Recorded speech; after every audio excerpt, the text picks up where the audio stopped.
আজ আপনাদের সাথে শেয়ার করব খুবই ঝটপটভাবে একটি মজাদার ইলিশ রান্না রেসিপি।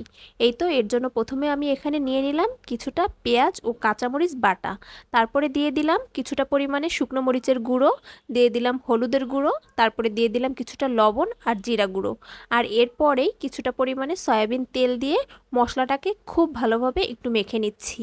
এভাবে মশলাটাকে খুব ভালো করে হাতে প্রথমে মেখে নিতে হবে। আজ আমার একটুও রান্না করতে ইচ্ছা করছিল না, তাই ভাবলাম ঝটপট এমন কি রান্না করা যায় যেটা রান্না করলে খুব সহজে এবং খুব দ্রুত হয়ে যাবে। তখন মনে পড়লো ইলিশ মাছটাই খুব দ্রুত রান্না করা সম্ভব, আর এভাবে হাতে মাখিয়ে যদি বসিয়ে দিই তাহলে আর কোনো কিছুই করা লাগবে না। এভাবে শুধুমাত্র একটু মাখিয়ে তারপরে কিছুটা পরিমাণে পানি দিয়েই বসিয়ে দিলে মাছটা খুব সহজেই এবং দ্রুতই রান্না শেষ হয়ে যাবে।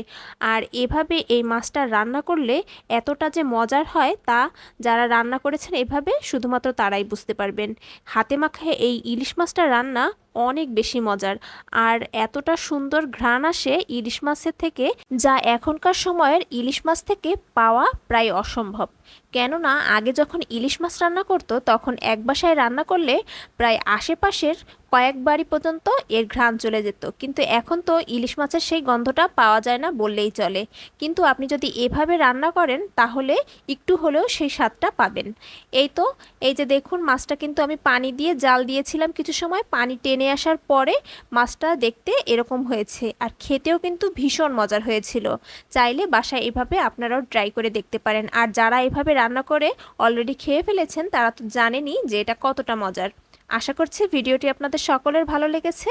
সবাই ভালো থাকবেন, সুস্থ থাকবেন। আল্লাহ হাফেজ।